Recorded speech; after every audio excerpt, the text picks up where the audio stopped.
खबर कठुआ से है। सिक्योरिटी फोर्सेस और दहशतगर्दों के बीच एनकाउंटर चल रहा है। सिक्योरिटी फोर्सेस ने 2 से 3 दहशतगर्दों को घेर लिया है।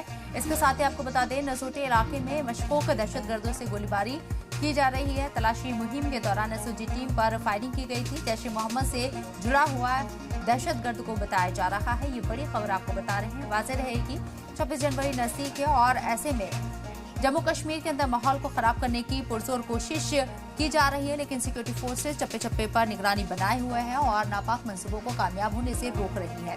कठुआ में से एक खबर सामने आई। सिक्योरिटी फोर्सेस और दहशतगर्दों के बीच एनकाउंटर की खबर है, जिसमें सिक्योरिटी फोर्सेस ने 2 से 3 दहशतगर्दों को घेर लिया है। नजोटे इलाके में मशकूक दहशतगर्दों से गोलीबारी हुई है और तलाशी मुहिम के दौरान एसओजी टीम पर फायरिंग की गई थी। उसके बाद यहां सिक्योरिटी फोर्सेस हरकत में आई है। जैश ए मोहम्मद से जुड़ा हुआ बताया जा रहा है दहशतगर्द। जम्मू कश्मीर के सरहदी इलाकों में हाई अलर्ट। इंटरनेशनल बॉर्डर से तस्करी का इनपुट मिला है। दरअंदाजी और ड्रोन हमले को नाकाम करने की तैयारी की जा रही है। एलओसी पर सिक्योरिटी सख्त है बेहद। ड्रोन से भी हसास इलाकों की निगरानी की जा रही है। चप्पे चप्पे पर नजर रखी जा रही है। ड्रोन का भी इस्तेमाल किया जा रहा है। मौसम सरमा है और सर्दियों में घुसपैठ की जो कोशिशें हैं वो बढ़ती हुई नजर आती हैं, लेकिन चप्पे चप्पे पर तैनात भारतीय सेना दहशतगर्दों के नापाक मंसूबों को नाकाम कर रही है। और इसी तरह से आप तस्वीरें भी देख रहे हैं कि चाहे वो जंगलाती एरिया हो या फिर बर्फीले यहाँ पहाड़ हो, उन पर सिक्योरिटी बेहद सख्त कर दी गई है। कश्मीर में सिक्योरिटी को लाइन ऑफ कंट्रोल और इंटरनेशनल बॉर्डर पर अलर्ट पर डाल दिया गया है। ये अलर्ट तब इशू हुआ जब जम्मू कश्मीर की सिक्योरिटी एजेंसीज को इनपुट मिला कि पाकिस्तान की तरफ से स्मगलिंग के इंसिडेंट्स आने वाले दिनों में हो सकते हैं। सिक्योरिटी फोर्सेस ने पिछले 1 हफ्ते में कई इंकर्जन्स और इन्फिल्ट्रेशन बिड्स को फॉइल किया है। साथ ही अगर हम रजौरी और नौशेरा सेक्टर की बात करें तो पाकिस्तानी आर्मी के ड्रोन्स जो हैं वो कोशिश कर रहे थे इंडियन टेरिटरी में घुसने की, जो कि इंडियन आर्मी और सिक्योरिटी एजेंसीज ने मिलकर अनमैन्ड एरियल सिस्टम एक्टिवेट कर कर उन सब ड्रोन्स को गिरा दिया गया था।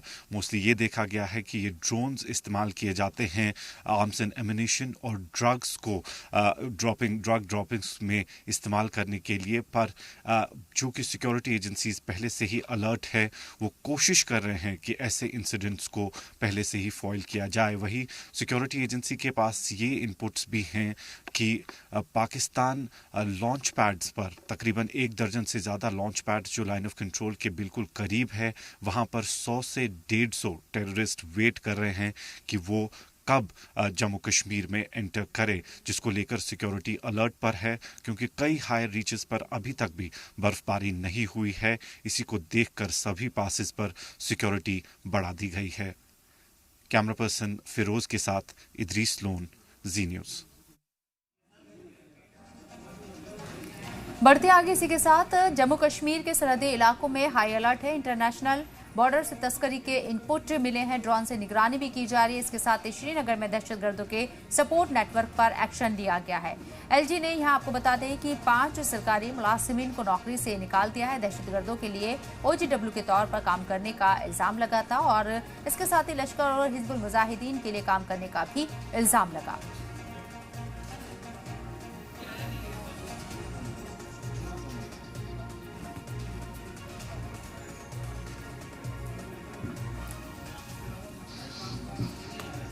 श्रीनगर से नेशनल कॉन्फ्रेंस के सांसद आगा सैयद रहउल्लाह मेहंदी ने पुलिस और इंटेलिजेंस एजेंसियों के जरिए कश्मीर में मस्जिदों और मजहबी मुबलिकीन की मुबैना निगरानी पर एतराज जताया है।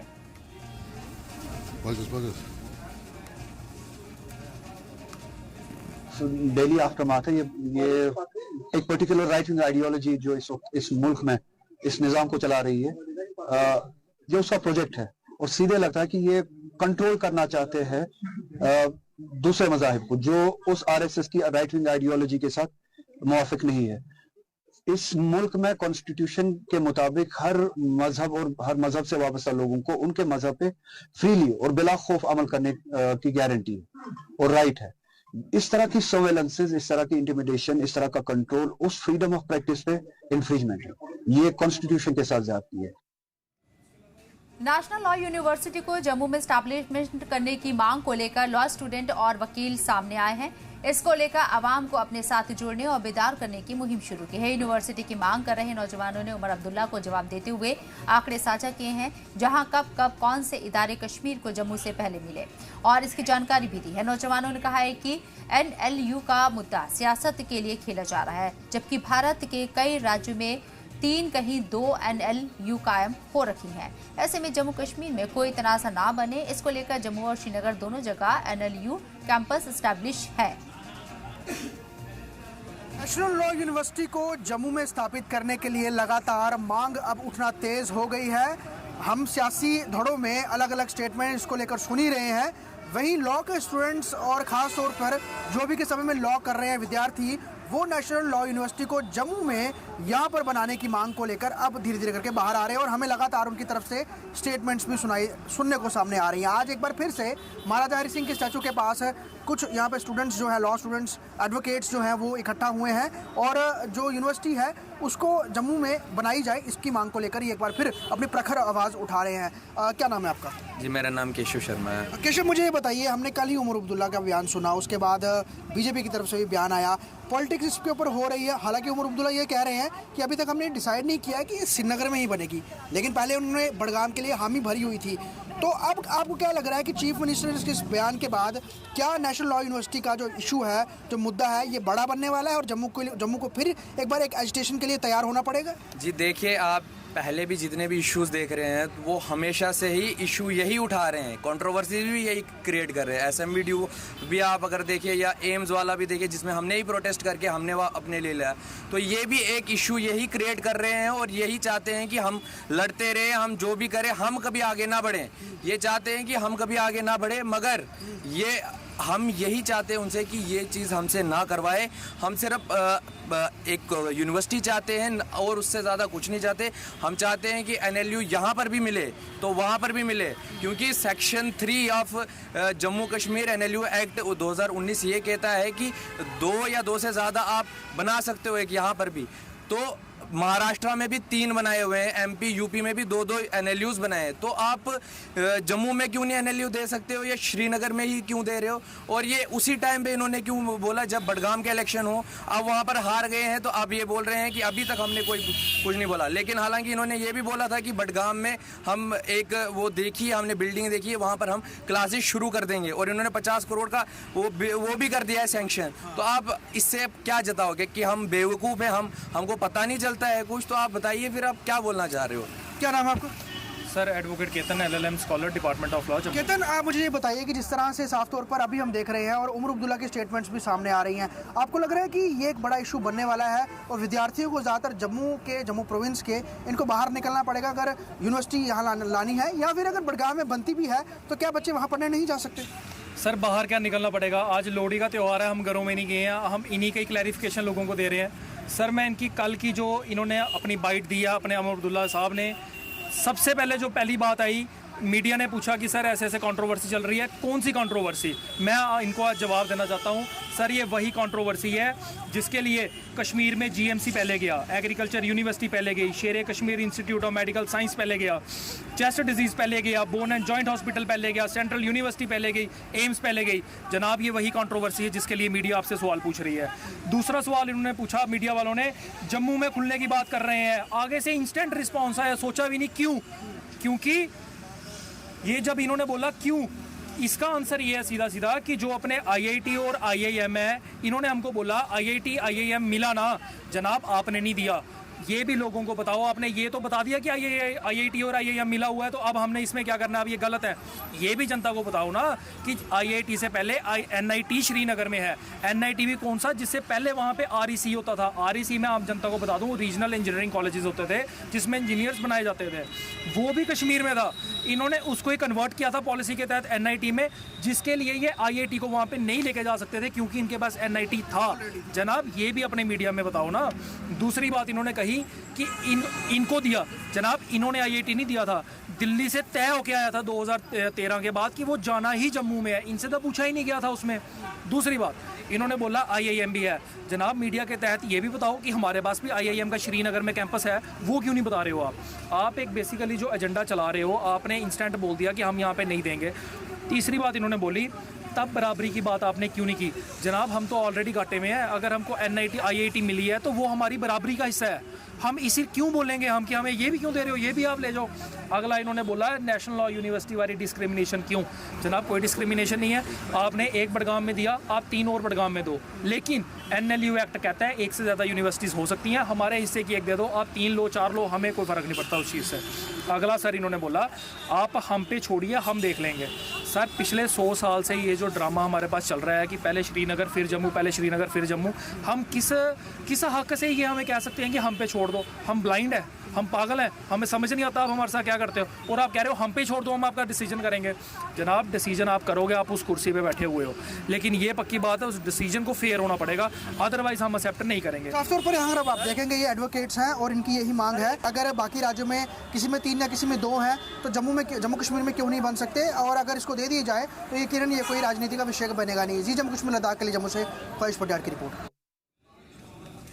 और फिलहाल यहाँ रुक रहे हैं, छोटे से ब्रेक के लिए जल्द हाजिर होंगे।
श्रीनगर में मिलावटी शहद और घी बेचने वालों के खिलाफ फूड सेफ्टी डिपार्टमेंट ने बड़ी कार्रवाई की है।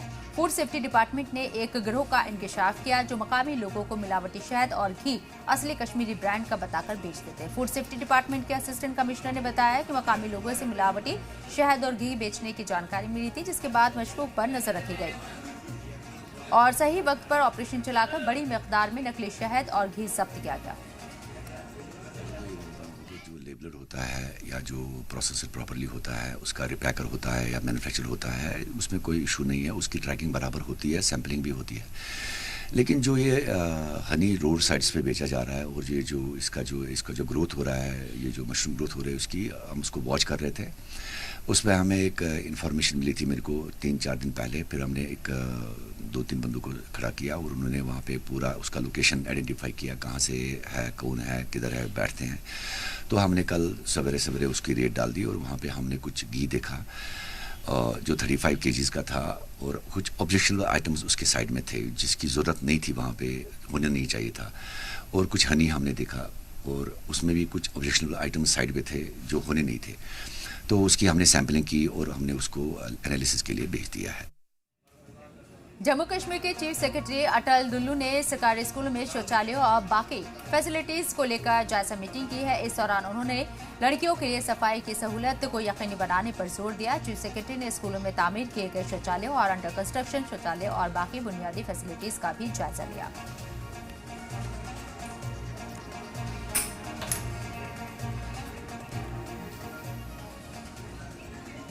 कुलगाम के मकामी लोग इन दिनों चिल्लई कला की शदीद सर्दी की मार झेल रहे हैं। आदिवासी मकामी लोगों के मुताबिक कई दशक बाद चिल्लई कला में ऐसा मौसम देखा जा रहा है। बर्फ नहीं है जिसकी वजह से पानी के टैंक खाली है। पहले 10 फीट बर्फ होती थी लेकिन इन दिनों सिर्फ 2 इंच बर्फ है, जिससे आने वाले दिनों में पानी की भारी किल्लत हो सकती है। अब यहाँ बहुत बर्फ होती थी, 8-10 फुट होती थी। इस साल कुछ नहीं, बहुत मुश्किलात आ रही है। इस साल कुछ बारिश नहीं पड़ रही। इस साल इस टाइम पर 10 फुट बर्फ होती थी इस टाइम, इस साल बहुत मुश्किलात आ गई, बारिश कुछ नहीं पड़ी। कंडी मार्ग DK मार्ग से रहता हूँ। पानी बहुत मुश्किलात है, पानी वानी कुछ नहीं इनको, पानी शानी कुछ नहीं है इनको। उधर इधर से नाड़ू में ले आता है, प्यालता है इनको। बहुत मुश्किलात आ गई इस साल, बारिश कुछ नहीं। आज के मौसम में यहाँ कम से कम 5-7 मीटर पर मेरे ख्याल में होती थी, लेकिन आज बहुत मुश्किलात का सामना करना पड़ता है यहाँ पे। तो हालातों की वजह से ये भी पानी जो था कुछ नहीं है यहाँ पे। बर्फ़ भी यहाँ पे आप ही यहाँ पे मौजूद हो इस टाइम, लेकिन बर्फ़ भी वैसे नहीं है जैसे पड़ती थी यहाँ पर। आजकल के मौसम में हम यहाँ के रहने वाले हैं, हमको इन हालातों का पूरा जायज़ा पता है, पूरा हालातों का। लेकिन अगर ऐसा मौसम रहा तो आगे के लिए क्या करेंगे फिर। कश्मीर की खूबसूरती और कश्मीर में बदलती हुई मौसमी सूरत हाल आपको बताना चाहेंगे। हम इस वक्त एक ऐसी जगह पे मौजूद है, ये कुलगाम का सबसे यानी आखिरी जो इलाका है यहाँ, उसके बाद जम्मू सूबा शुरू होता है। आपको बताना चाहिए पीर पंचाल का इलाका है जहाँ पे हम इस वक्त मौजूद है। लेकिन आपको बताना चाहिए यहाँ से ज़्यादा दूर 1.5 किलोमीटर जो ग्लेशियर है, जिसको कांट ग्लेशियर के नाम से भी जाना जाता है, और ग्लेशियर जो है जहाँ पिछले साल हमने जो दिखाए वहाँ के किस तरह से ग्लेशियर पिघल। लेकिन ये आपको बताना चाहेंगे जिस तरह से एक तरफ इस खूबसूरत तस्वीर जो आप मनाजिर जो देख रहे हैं, यही आपको जो है ये लुभाते हैं जो बाहर से जो सैलानी यहाँ पे आते हैं। लेकिन दूसरी तरफ आपको ये भी बताना चाहेंगे कि यहाँ दूसरी तरफ इस बार हमने देखा है कि अभी यहाँ पे एक तरफ आप देखेंगे जहाँ एक तरफ बर्फीली पहाड़ियाँ, वहाँ सफ़ेद चादर छाई हुई है, लेकिन दूसरी तरफ आप देख रहे हैं कि ये पहाड़ी बिल्कुल खुशक, यानी कहीं ना कहीं ये कहेंगे कि रवां साल यानी इस बार जो है वादी में मौसम यानी अभी तक जो है बर्फबारी उस तरह से नहीं हुई जिस तरह से चलाई कलान में हुआ करती थी। हत्ता कि आपको ये भी बताना चाहेंगे, जैसे हम देखते हैं सदियों से हमने देखा है कि जब चलाई कलान, जिसको हम सर्दियों का बादशाह कहते हैं, जो 40 दिनों पर मुहित होता है, जब चलाई कलान शुरू होता है तो यहाँ जो बालाई इलाके, बिलखुसूस ये इलाके जहाँ तकरीबन 10 से 12 फुट या 8 फुट से 10 फुट बर्फ जो हर साल रिकॉर्ड किया जाता है। लेकिन हम देखते हैं यहाँ ज़्यादा से ज़्यादा इस साइड में जो यानी एक साइड में हम देखते हैं 2 से लेकर 3 इंच जो बर्फ यहाँ पे मौजूद है, लेकिन ये वाला साइड जो है बिल्कुल बिना बर्फ के है। तो कहीं ना कहीं ये कहेंगे कि एक तरफ अगरचे कश्मीर जो है इस बर्फ से जो इसकी खूबसूरती है उसमें ज़्यादा मज़ीद यानी निखार आता है, लेकिन दूसरे जानिब ये कि अब कश्मीर में मौसमी सूरत हाल की वजह से ये कहेंगे कि आने वाले वक्त में पानी की किल्लत हो सकती है। कैमरामैन आरिफ खान के साथ खुर्शीद आलम, सलाम TV, कांट ग्लेशियर, नूराबाद। शोपिया में इस बार सर्दी का मौसम मामूल से थोड़ा मुख्तलिफ है। वक्त पर बर्फबारी की कमी ने किसानों और बागबानों को परेशान कर दिया। किसानों का कहना है कि इस बार मैदानी इलाकों में अब तक तकरीबन कोई बर्फबारी नहीं हुई है। यहाँ तक कि ऊंचे इलाकों में भी बर्फबारी का लेवल बहुत कम रहा है, जो शोपिया के बागबानी सेक्टर के लिए शदीद तशवीश का मामला बन गया है, जो इस जिले की इकनॉमी की रीढ़ है। बागबानों का कहना है कि इस साल शोपिया के हॉर्टिकल्चर प्रोडक्शन पर काफ़ी असर पड़ सकता है। बर्फ न आने की है, इसके कई सारे वजूहात है, और इन वजूहात के साथ साथ ये कई खतरात को भी जन्म देती है। खासकर हमारा जो शोपियान डिस्ट्रिक्ट है ये होली एंड सोली डिपेंडेंट है हॉर्टिकल्चर एग्रीकल्चर सेक्टर पे। अगर बर्फ ना आएगा, अगर ये रहमत बारान अल्लाह ताला आसमान से नाजिल ना करेगा, तो हमारे लिए बहुत सारे खतरात का सामना हमें आगे करना पड़ेगा फ्यूचर में। खासकर हमारा जो यहाँ पर पानी का सोर्स है वो यही बर्फ ही है। हमारी बागात जो मैंने कहा होली सोली डिपेंडेंट है हम बागात पे, तो हमारा जो पैदावार होता है, या चाहे वो सब्जियाँ होती है या कोई फ्रूट उगाते हैं हम, या मतलब एप्पल उगाते हैं हम, या तो इसको दारोमदार भी पानी से ही। अगर बर्फ ना आएगा तो पानी कहाँ से आएगा। लद्दाख का सबसे मशहूर चादर ट्रैक कुछ दिनों के लिए ट्रैकिंग के लिए 20 जनवरी तक बंद कर दिया गया है। Chief executive officer district disaster management Leh GH Mohammad JKS की तरफ से ये ऑर्डर निकाला गया है। जो लोग वहां पर ट्रैकिंग करने के लिए गए थे उनके मुताबिक अभी सही से वहां पे दरिया का पानी जमा नहीं है, और लोगों की सेफ्टी को देखते हुए चादर ट्रैकिंग कुछ वक्त के लिए बंद कर दी गई, ताकि वहां आने जाने वालों को किसी तरह की परेशानी का सामना ना करना पड़े।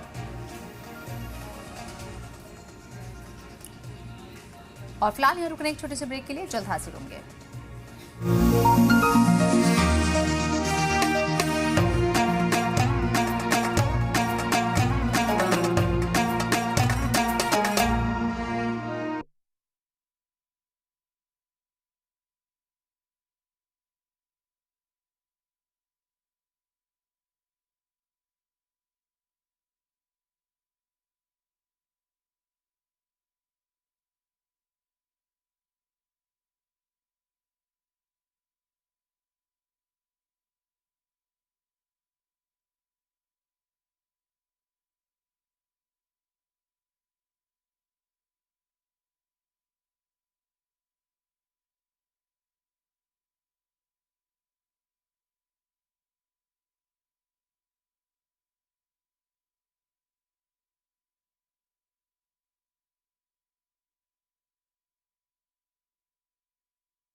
Services and sports department UT Ladakh ने आने वाले 6वें खेलो India winter games 2026 ice events के लिए मेन और women UT Ladakh ice hockey team के लिए सिलेक्शन ट्रायल मुनक्किद किया है। यूटी लद्दाख 20 जनवरी 2026 से आइस हॉकी, आइस स्केटिंग और फिगर स्केटिंग इवेंट्स समेत आइस स्पोर्ट्स की मेजबानी करेगा। ये तीसरा साल होगा जब यूटी लद्दाख खेलो इंडिया विंटर गेम्स के एक हिस्से की मेजबानी करेगा। यूटी लद्दाख ने फरवरी 2024 के IWG में स्केटिंग और आइस हॉकी जैसे आइस इवेंट की कामयाबी के साथ मेजबानी की थी। अलग अलग क्लबों के अलग अलग खिलाड़ियों ने सिलेक्शन ट्रायल में हिस्सा लिया, जिसमें से यूटी लद्दाख टीम का नुमाइंदगी करने के लिए आने वाले खेलो इंडिया विंटर गेम्स के लिए सिर्फ 20 खिलाड़ियों को चुना जाएगा। इसी तरह 11 जनवरी 2026 को कारगिल में भी एक सिलेक्शन ट्रायल मुनक्किद किया गया था। जो ये सिलेक्शन अभी हम कर रहे हैं, ये यूटी लद्दाख टीम के लिए हम लोग कर रहे हैं सेलेक्टेड। और जो ये हमने 2 दिन बिफोर हम करगिल में भी गए थे, वहाँ से भी हमने सेलेक्ट किया, सभी बच्चे वहाँ से भी सेलेक्ट किया है। तो यहाँ पर ये जो अभी यहाँ सेलेक्ट हो रहा है, ये इंडियन रिंग जो यहाँ पर टूर्नामेंट होगा। और यहाँ लद्दाख में 3 रिंग है। एक तो ये इंडियंस, दूसरा लद्दाख स्पोर्ट रिंग है और तीसरा ये इंडिया है। तो इंडियंस में ज़्यादातर हम लो स्पीड स्केट की ट्रेनिंग चलते हैं और लद्दाख स्पोर्ट में तो हॉकी का ट्रेनिंग चलता है। और यहाँ पर टूर्नामेंट और ये कोचिंग ये चीज़ें हैं। जुले नमस्कार, मेरा नाम टुंडू नमजल, मैं सिलेक्शन कमेटी का एक मेंबर हूँ। मेरे साथ 2 और लोग हैं, एक डिपार्टमेंट का, एक एजुकेशन विभाग की तरफ से। तो हमने ये जो ट्रायल जो ले रहा है, ये यूटी लद्दाख टीम के लिए ले रहा है। 20 तारीख से खेलो इंडिया विंटर गेम यहाँ लद्दाख में हो रहा है, तो हम यूटी लद्दाख का टीम बना रहा है। 11 तारीख को हमने करगिल में सिलेक्शन किया था, वहाँ पे 60 कुछ आया था लड़कियों का, और लड़कियों का 54 ऐसे कुछ आया था। यहाँ पे अभी लड़के का 23 आया है। उसमें से हमने इस बार अनफॉर्चुनेट वो हुआ कि 18+2 ही है, तो बड़ा टफ कंपटीशन है। जो सिलेक्शन कमेटी को वो कैसे सिलेक्शन होगा, किस बेस पे सिलेक्शन होगा, वो हम तीनों बैठ के डिस्कस किया। क्योंकि इसमें हॉकी से जैसे हॉकी खेलते हैं हमारे स्टेट के लिए, यूटी के लिए खेलना है, तो हम चाहते हैं कि टॉप टीम ही जाए। मुल्क भर में लोहड़ी का त्योहार मनाया जा रहा है। इसी कड़ी में आज सांबा के इंटरनेशनल बॉर्डर पर मकामी लोगों और BSF के जवानों ने मिलकर लोहड़ी मनाई। इस मौके पर MLA देवेंद्र कुमार मन्याल के मौजूद रहे। MLA देवेंद्र कुमार मन्याल और आम लोगों ने कहा, BSF के जवान घर परिवार से दूर रहकर सरहद की हिफाजत करते हैं और मुल्क की खिदमत के लिए LOC पर ड्यूटी में तैनात रहते हैं। इसीलिए हम खुशी से, शांति से सब त्योहार मनाते हैं। उन्होंने कहा कि हम हर एक त्योहार BSF के जवानों के साथ मिलकर मनाते हैं, क्योंकि BSF के जवानों को घर की कभी कमी महसूस ना हो। BSF के जवानों ने भी कहा कि आम लोगों के साथ हमारा बेहतर तालमेल रहता है, हर एक त्योहार मनाते हैं। उन्होंने कहा कि हमें गांव के लोग घर की कमी महसूस नहीं होने देते, हर एक त्योहार मनाते हैं।